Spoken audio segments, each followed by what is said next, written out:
Peligros que se esconden tras el judaísmo mesiánico. Negación y distorsión de la divinidad de Cristo.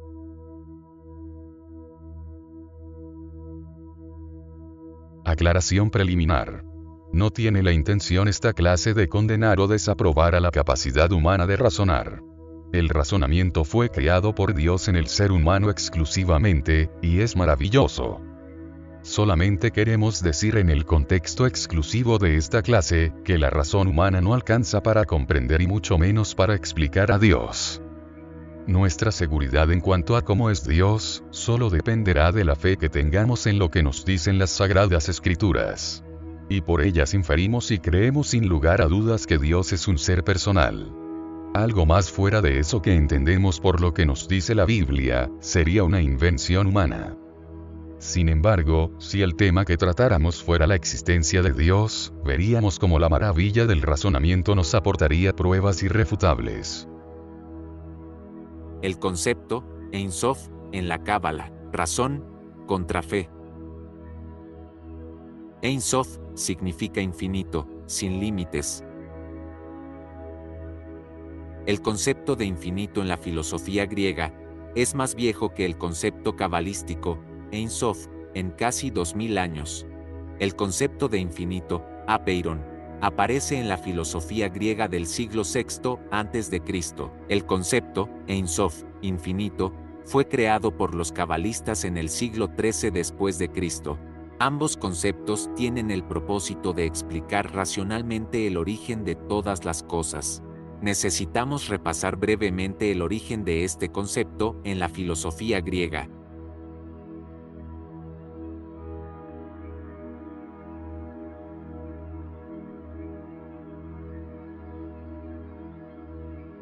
Arjé, del griego fuente, principio, u origen, es un concepto fundamental en la filosofía de la antigua Grecia, que significaba el comienzo del universo o el primer elemento de todas las cosas, la razón primordial, originaria.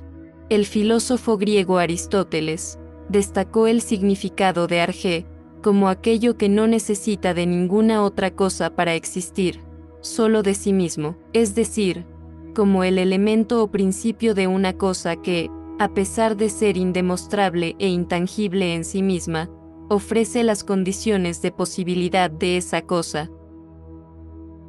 En Grecia, antes de que apareciera la filosofía, el origen de todas las cosas se explicaba a través de los mitos, la creencia en los dioses.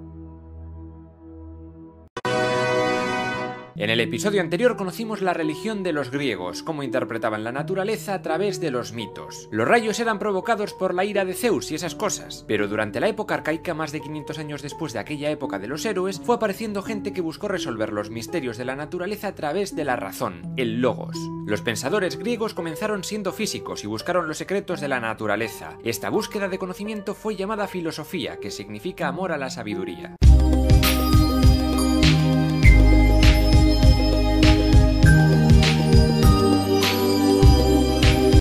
Buenas tardes, mi nombre es Alexis León y bienvenidos a Filosofía Fácil. En el primer video estuvimos hablando acerca de qué es filosofía, por qué se hace y para qué se hace. En este segundo video vamos a estar hablando del origen de la filosofía. La religión de los griegos, o sea, la forma de conocimiento trascendental y espiritual de los griegos era la mitología. Ellos explicaban todo y toda su vida y todo su producción de conocimiento y todo el universo a través de mitología. Todo tenía un mito, todo existía porque había un mito. Zeus era el padre de los dioses y eso había dado un sinnúmero de explicaciones. Esto ocurrió así desde la fundación de Grecia, o desde las primeras civilizaciones griegas, hasta que llega el siglo VI, y esto cambia. En todos los libros de filosofía se va a encontrar un capítulo o un apartado que se llama de el mito al logos, y mucha gente no lo entiende. El mito era la religión en Grecia, era la forma de ver las cosas en Grecia, y era lo que se entendía como correcto y no se cuestionaba.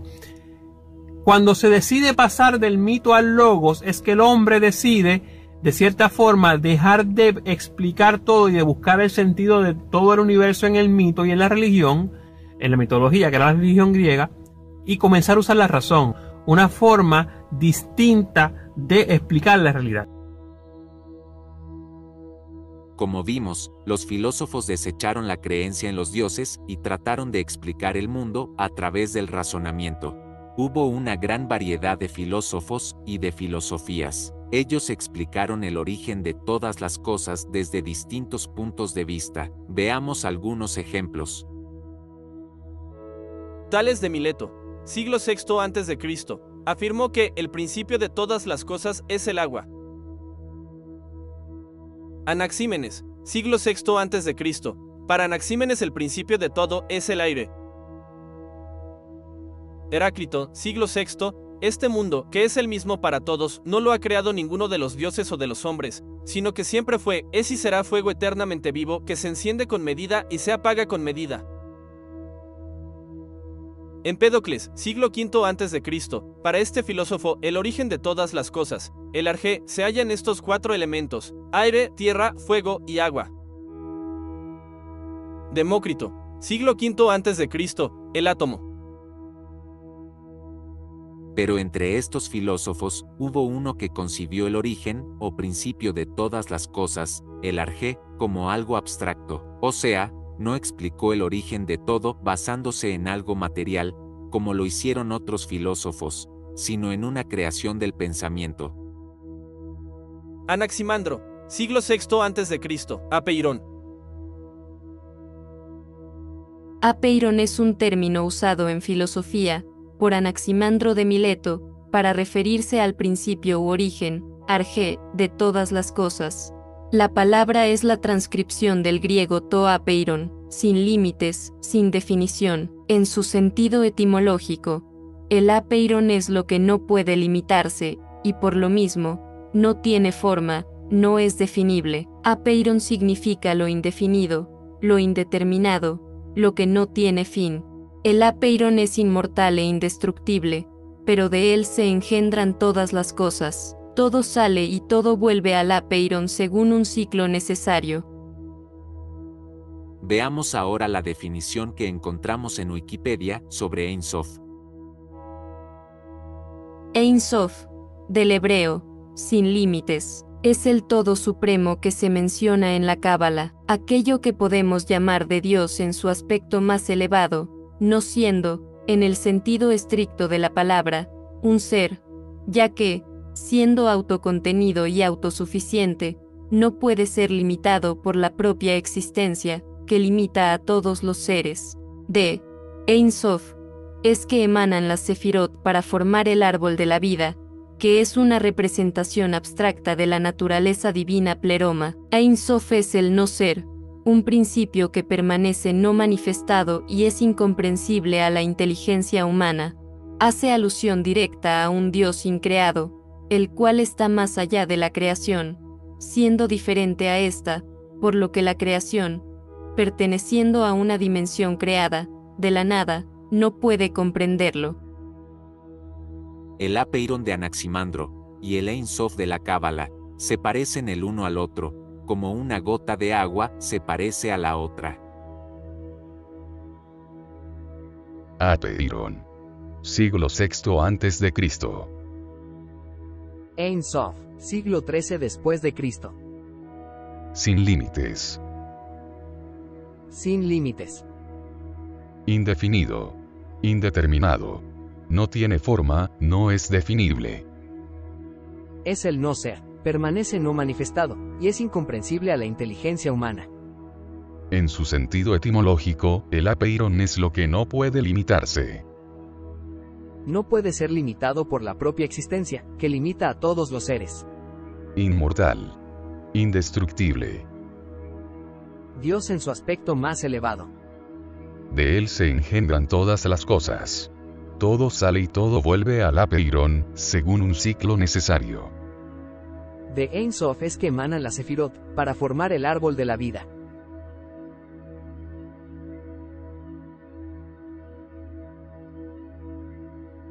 Un ser personal, desde el punto de vista de la razón humana, está limitado por su propia creación.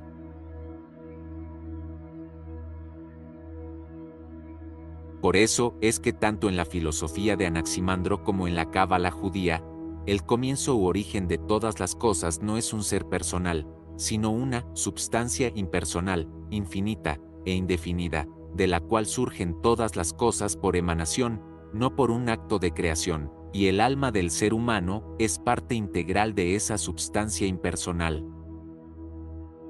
Rabino Michael Lightman, para este maestro de la Cábala, que es doctor en medicina cibernética, Dios no es una persona, sino algo impersonal.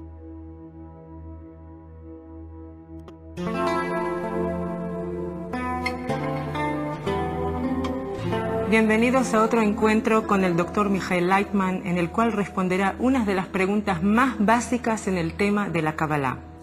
El Dr. Lightman es el presidente y fundador de la institución ARI para la investigación y difusión de la sabiduría de la Kabbalah y es reconocido a nivel mundial como uno de los más destacados cabalistas de nuestros tiempos.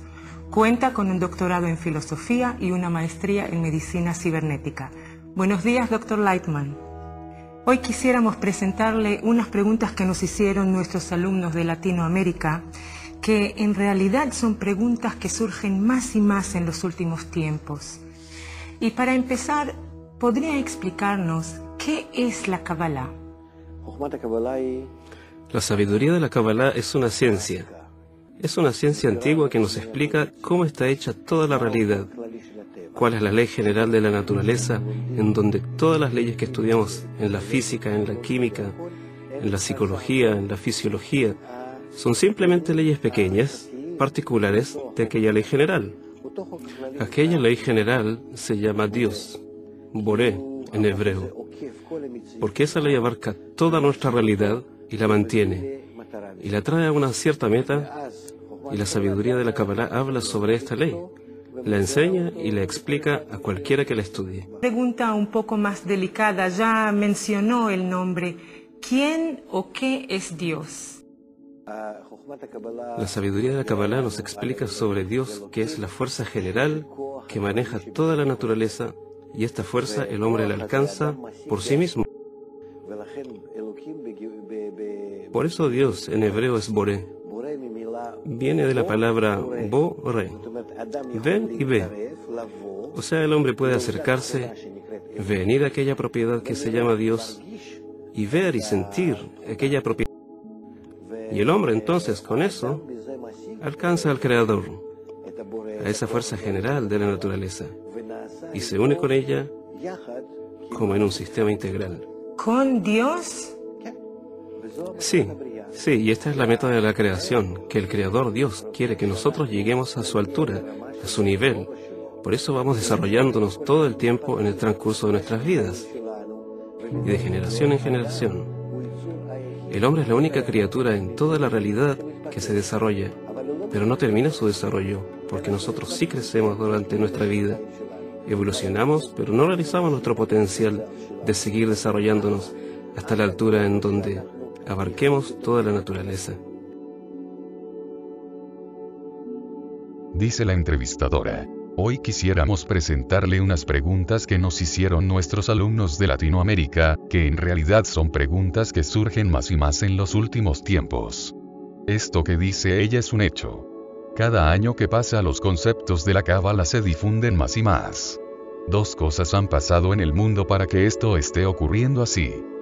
Primero, el materialismo marxista de los siglos XIX y XX, despojado de toda clase de espiritualidad, dejó insatisfecha a la gente. El hombre, sin lugar a dudas, experimenta, siente su propia vida espiritual interiormente. Porque piensa, tiene sentimientos, conciencia, voluntad. La ciencia materialista no pudo demostrar lo que dijo. Que toda esta supuesta espiritualidad es el producto del cerebro, como el hígado produce la bilis. Segundo, el movimiento de la nueva era ha despertado gran curiosidad en el mundo intelectual, y los buscadores de nuevas verdades se inclinan por el estudio de temas racionales que incluyan lo espiritual. La Cábala tiene la respuesta exacta de lo que el hombre moderno está buscando. El paso del mito al logos, expresión con la que se hace referencia al origen de la filosofía, como superación de las formas míticas y religiosas de pensamiento, y al advenimiento de un pensamiento racional que incluye tanto la filosofía como la ciencia. Hoy está ocurriendo a nivel mundial lo que pasó en Grecia 6 siglos antes de Cristo a nivel local. La humanidad está desechando la fe cristiana, bíblica, como si fuera un mito, un cuento o una leyenda, para encontrar en lo racional la verdad que necesita conocer. Lamentablemente Dan Ben Abraham cree en los conceptos racionales de la Cábala. No se le permite al judío, pero sí se le permite al cristiano. Así que eso no es ningún problema en el judaísmo. ¿Ok? No es ningún problema en el judaísmo. Rabbeinu Tenu, el nieto de Rashi, uno de los más grandes jueces que ha tenido Israel en la Edad Media, decretó en un acuerdo halágico que está permitido a los cristianos creer en la Trinidad. Porque no tienen otra manera de poder explicar al Dios de Israel. ¿Ok? En el judaísmo no se usa esa terminología para explicar al Dios de Israel. Usamos otro tipo de terminología. ¿Ok? Usamos el concepto de Ein Sof, que es uno de los conceptos más extraordinarios que existen. ¿Ok? Ein Sof.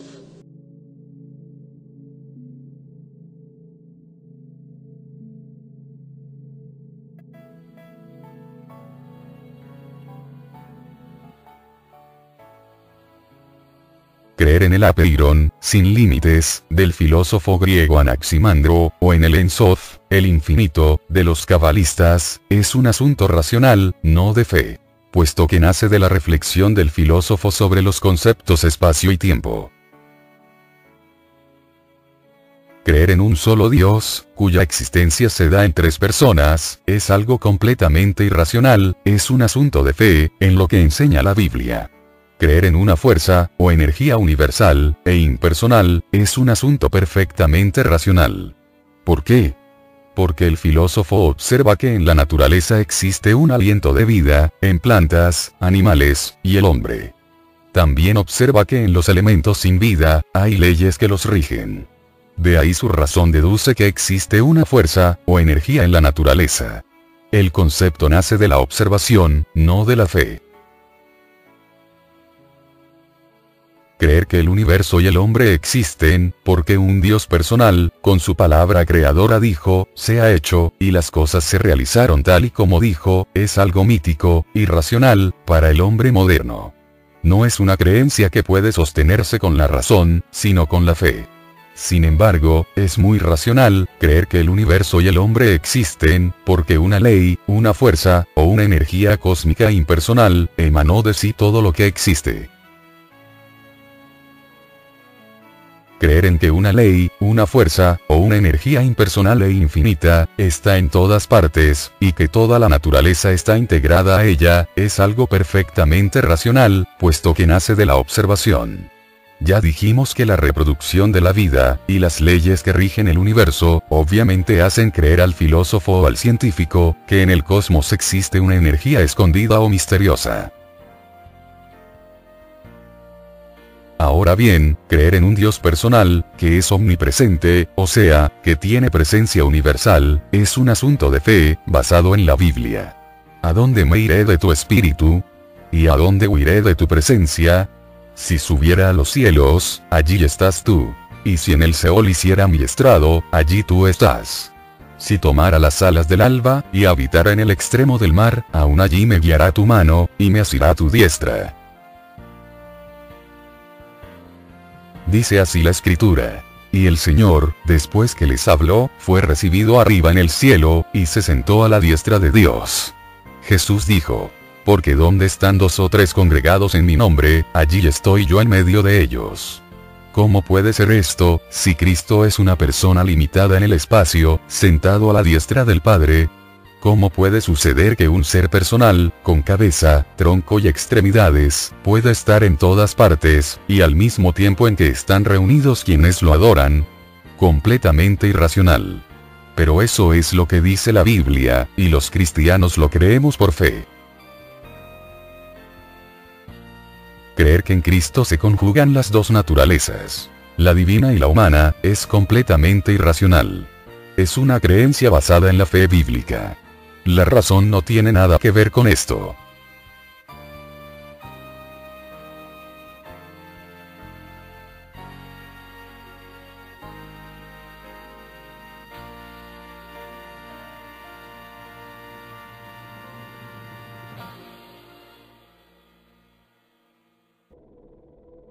Ya apuntamos a la influencia que el materialismo marxista y el movimiento racionalista espiritual de la nueva era tuvieron y tienen en nuestro mundo. No es extraño entonces que la fe cristiana en la Biblia sea tenida hoy como fanatismo ridículo y anticuado. Sin embargo, a los cristianos nos fortalecen y nos dan seguridad las palabras proféticas de nuestro Maestro. Pero cuando venga el Hijo del Hombre, ¿hallará fe en la tierra?